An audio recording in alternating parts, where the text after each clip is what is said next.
सुधांशु शर्मा जी के ट्वीट को पढ़ा और मैं उसे यहाँ पर दोहरा रहा हूँ। वह चुप होकर बोलता है, दुख हो भीतर लिए डोलता है, आंसू जिसकी आंख तक भी आ नहीं पाते कि भाप बन जाते हैं, और जिसका गुस्सा आग होकर लोहे को पिघलाता है, और फिर प्रेम की नन्ही सी आप नई रात 1995 में सईद मिर्जा साहब की फिल्म जो कि अवार्डेड फिल्म हुई, उसमें एक छोटी सी भूमिका थी। ये शुरुआत की बड़े सफर की, क्योंकि मेनन साहब ने फिर पीछे मुड़कर देखा नहीं।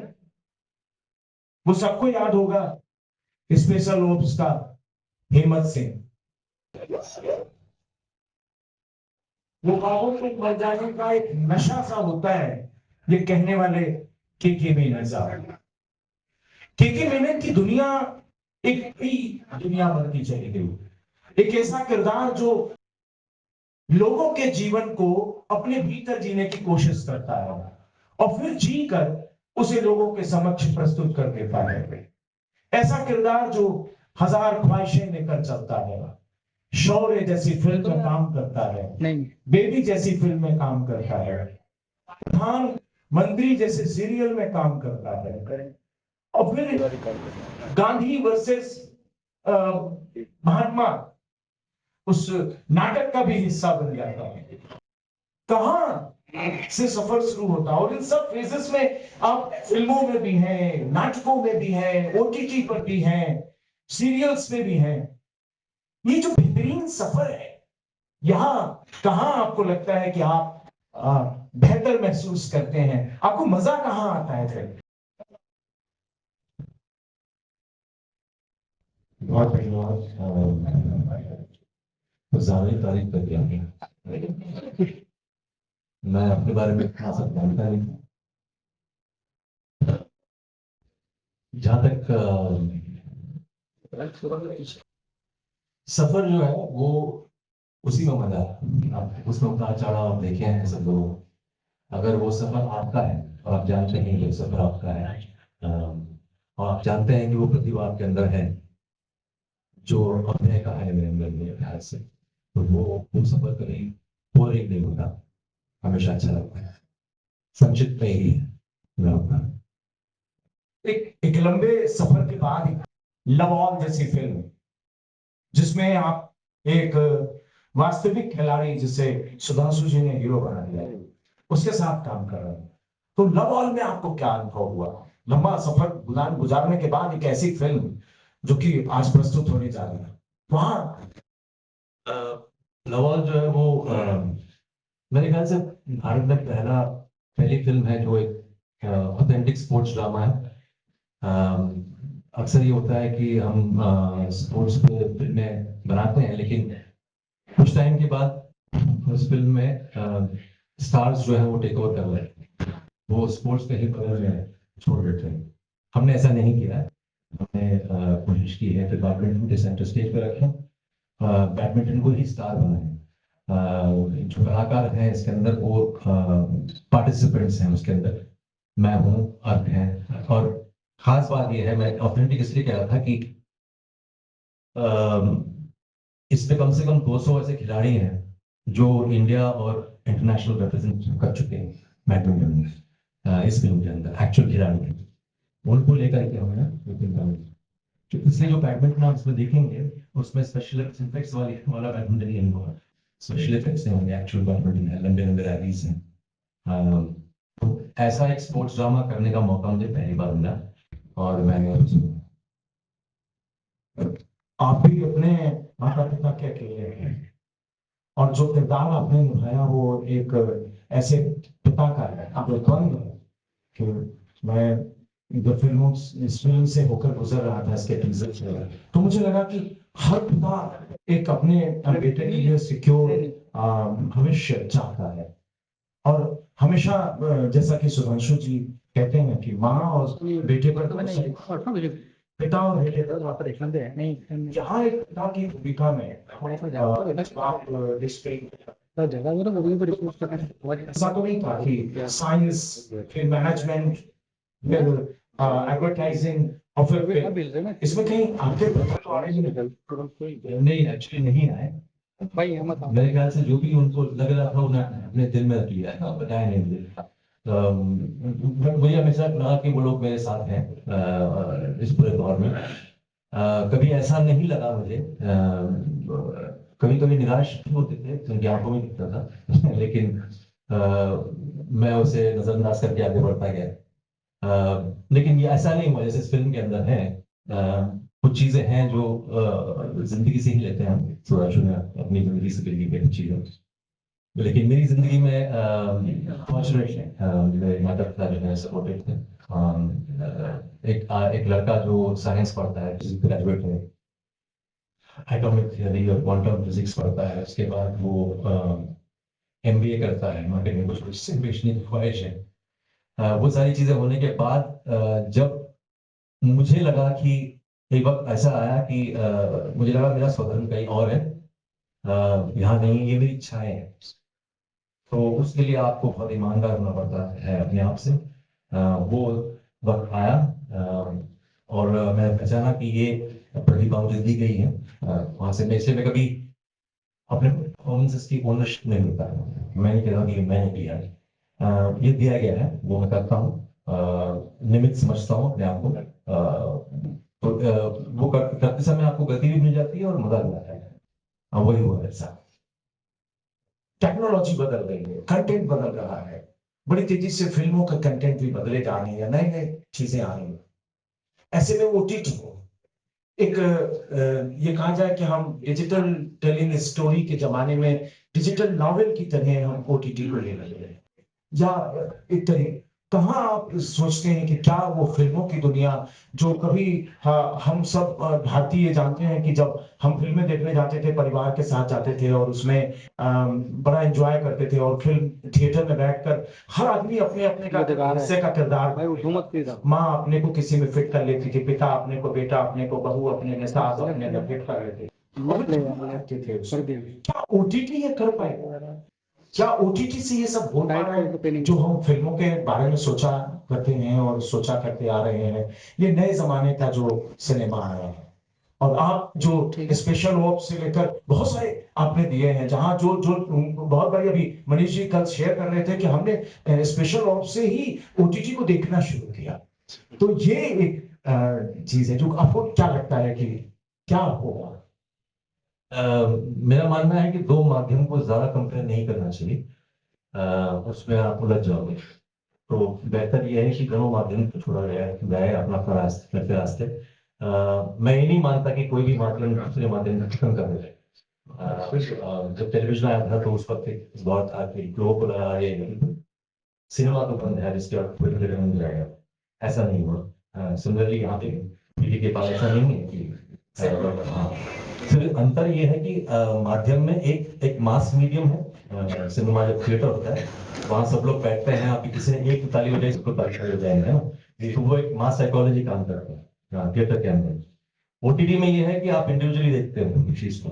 जैसे आप नॉवल पढ़ते हो, तो इसी तरह से इंडिविजुअली देखते हो उस चीज को। मैं नहीं मानता कि ऐसा कोई व्यक्ति होगा जो इंडिविजुअली ओटीटी देख रहा हो और शीला की जवानी की नाश्ता हो। ऐसा तो नहीं होता, है ना। लेकिन थिएटर में ये पॉसिबल है। जैसे आप देख रहे हैं फिलहाल, तो वो एक मास साइकोलॉजी काम करता है। तो अलग अलग माध्यम में अपना मजा है, तो रोड मजा है। बहुत बहुत धन्यवाद। सुधांशु जी, फिल्मों में कुछ ही निर्देशक हैं जो नए नए प्रयोग करते हैं, और जैसा अभी के मेनन साहब बता रहे थे कि आपने जो हम लोग देख रहे हैं कि इसमें एक नया प्रयोग किया आपने। पहले जितनी भी फिल्में बनी वो क्रिकेट में या फुटबॉल में, हमने अभिनेता अभिनेत्रियों को खिलाड़ी बनाने का प्रयास किया।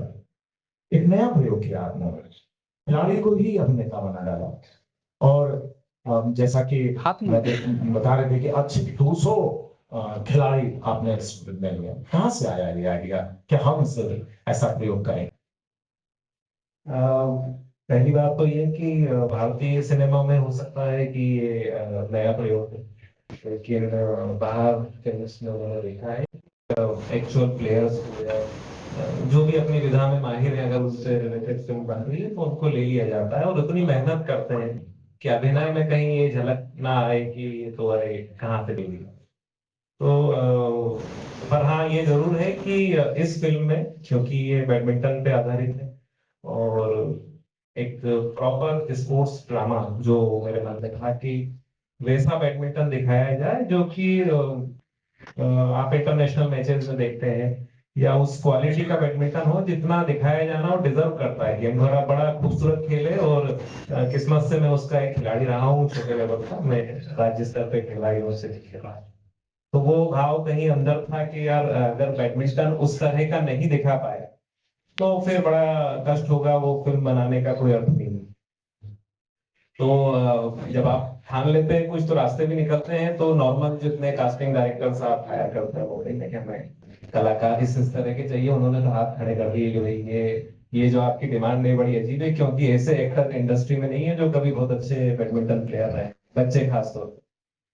तो फिर हमने प्रयोग किया कि हमने पूरे इंडिया में जितने नेशनल लेवल के टूर्नामेंट्स होते, सब जूनियर एंड जूनियर, वहां पे अपनी टीम भेजी और वहां ऑडिशन लेने का प्रयास किया, जो शुरुआत में असफल रहा, क्योंकि जो बच्चे प्रोफेशनल खेल रहे हैं, नेशनल खेल रहे हैं, उनके कोचेस साथ में होते हैं, कई बार पेरेंट्स होते हैं, वो तैयार नहीं होते।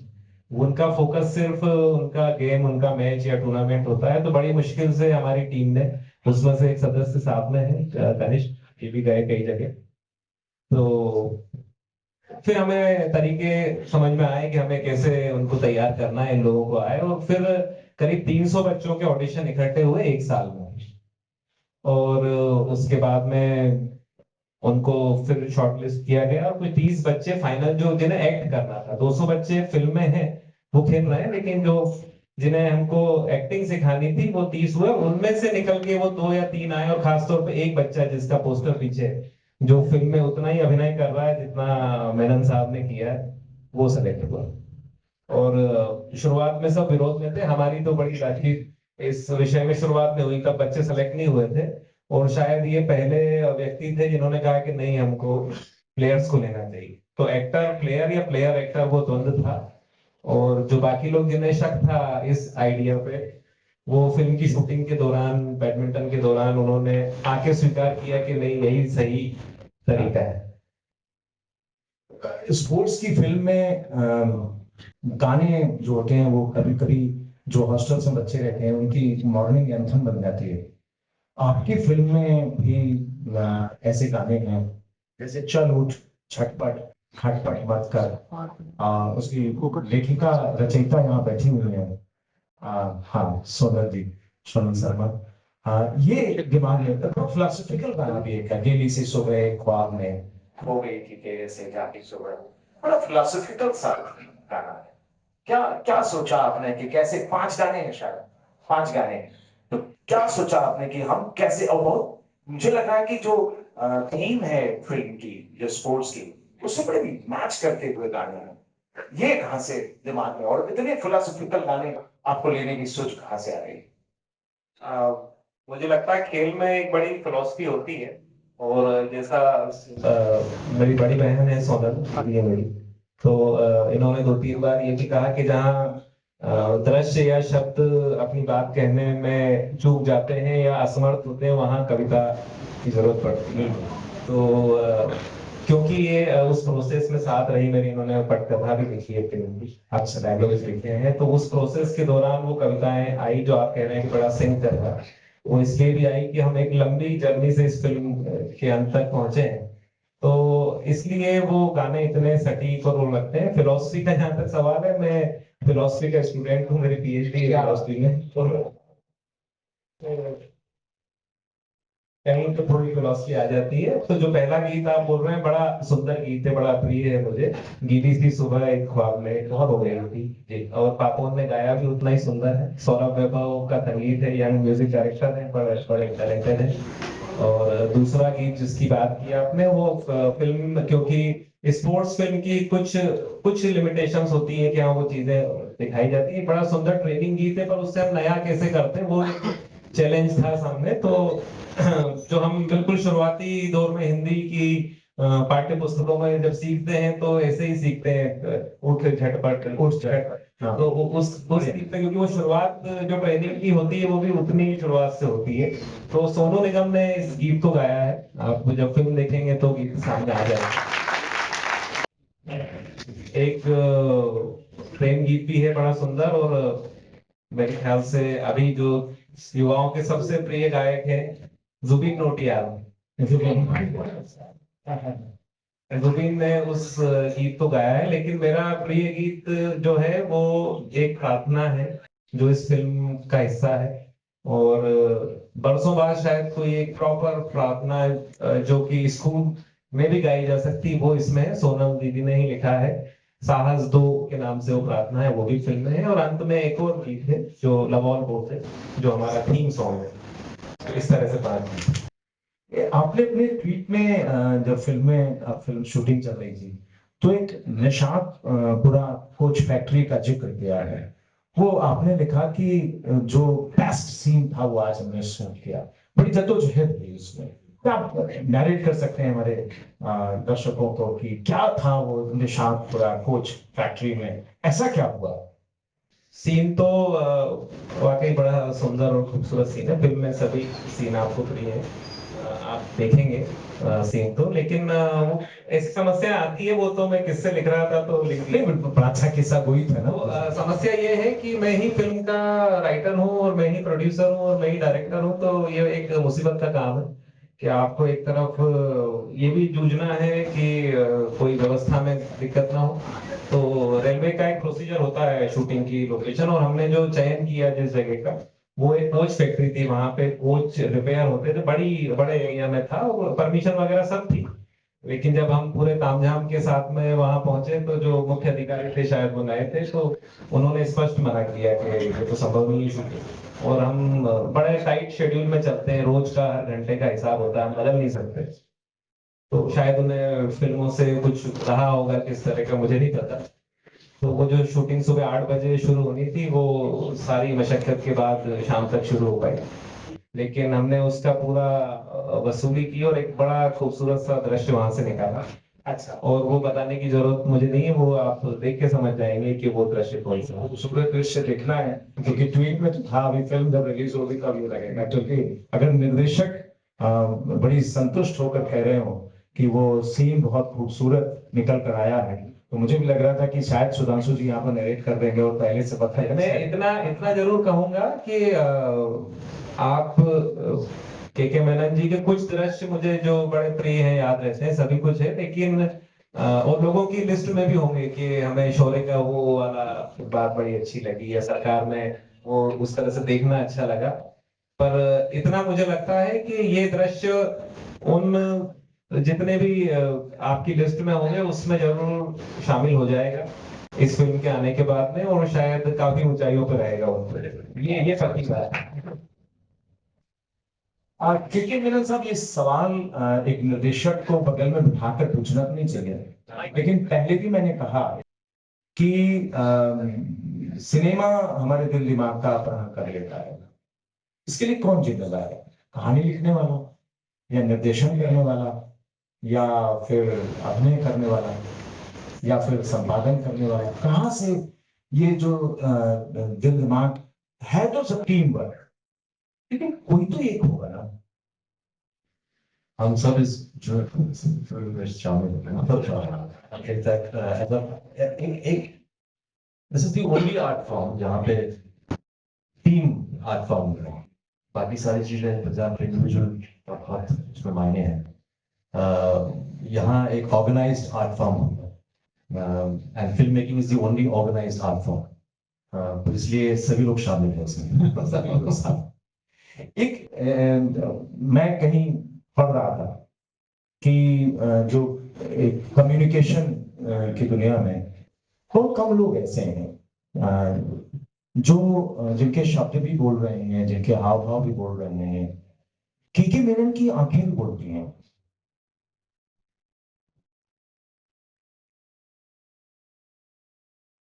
दरअसल ये मैंने सीख लिया था कि किस माध्यम में सिनेमा, स्पेशली कैमरा लगा हो, तो लोग अक्सर अपने शब्दों पर, अपने डायलॉग बाजी पर ध्यान देते हैं एज एक्टर्स, मुझे ये समझ में आया कि वो एक छोटा सा हिस्सा है आपके एक्सप्रेशन में जब कैमरा सामने हो।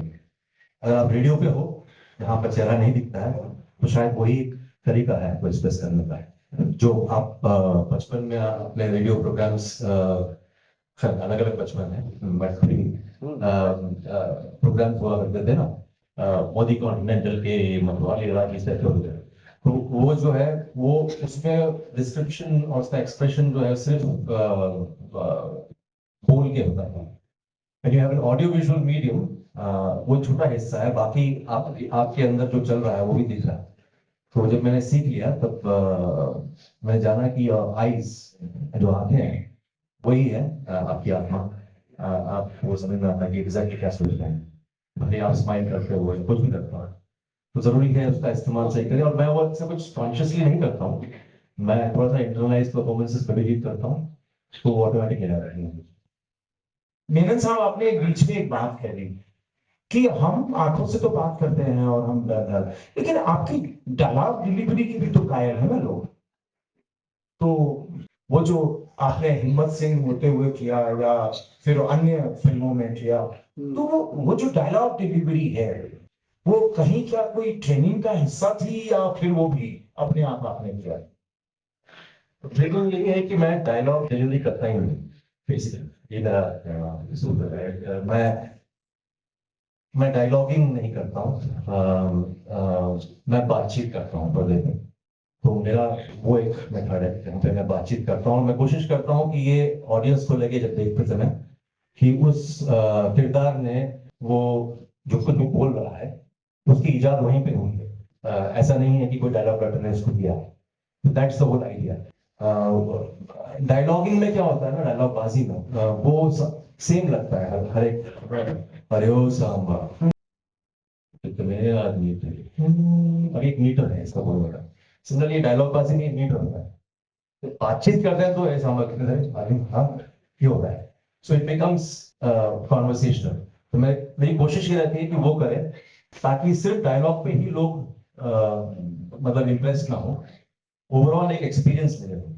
सुधांशु जी, ये कि कहानी का चयन करना या वो तो निर्देशक था, आपने खुद ही लिखी कहानी, अचानक कुछ जगहों पर ये आ गया कि ये खिलाड़ी का कहानी है, जैसे बायोपिक है, फिर इसे बुलेला गोपीचंद इसे प्रस्तुत भी करते हैं।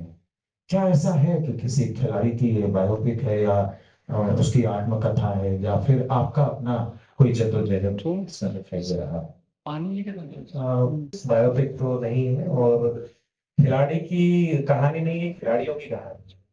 मुझे लगता है कि सैकड़ों खिलाड़ी इकट्ठे हुए तो इस फिल्म का कोई एक किरदार खिलाड़ी बना। तो ये मेरा जितना अनुभव स्पोर्ट्स में रहा, तो इंस्पिरेशन तो आप कहीं ना कहीं से लेते हैं। जिसको हम मौलिक कहते हैं, मुझे नहीं लगता कि ऐसा कोई मौलिक होता है कि आपने कहीं। आप बैडमिंटन के खिलाड़ी हैं, इसलिए क्या बैडमिंटन लिया आपने? हाँ, ये तो सही है। मेरा प्रिय खेल है और मैं आज भी खेलता हूँ।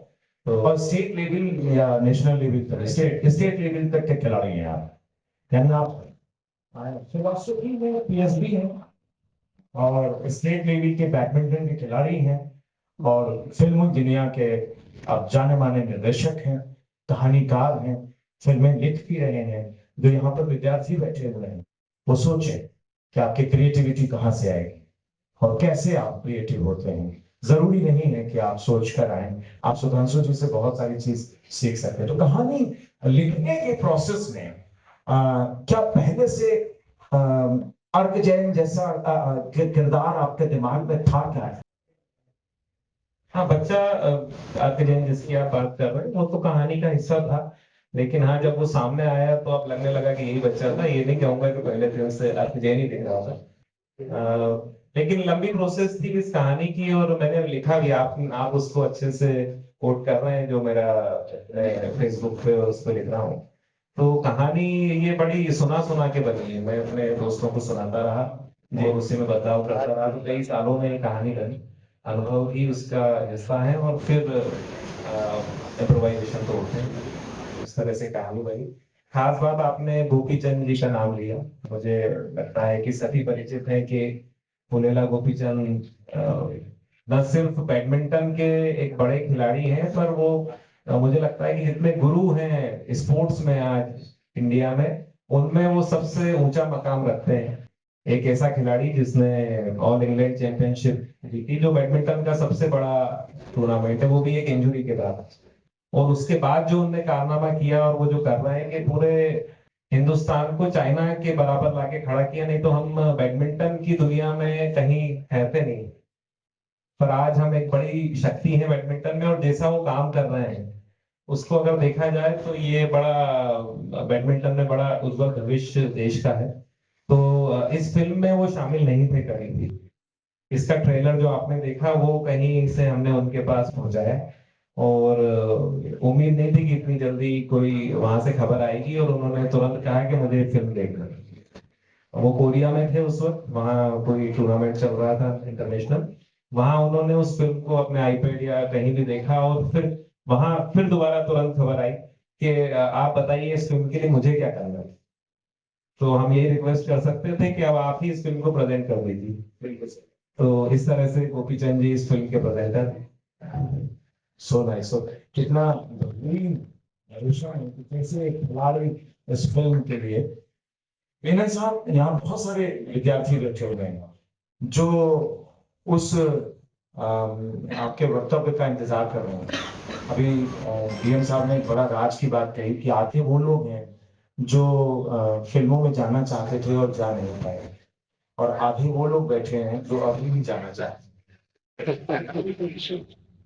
तो आप ऐसे लोगों के लिए क्या कहना चाहेंगे? कहाँ वो तैयारी करें, कैसे जद्दोजहद करें, या कुछ यूं ही हो जाए?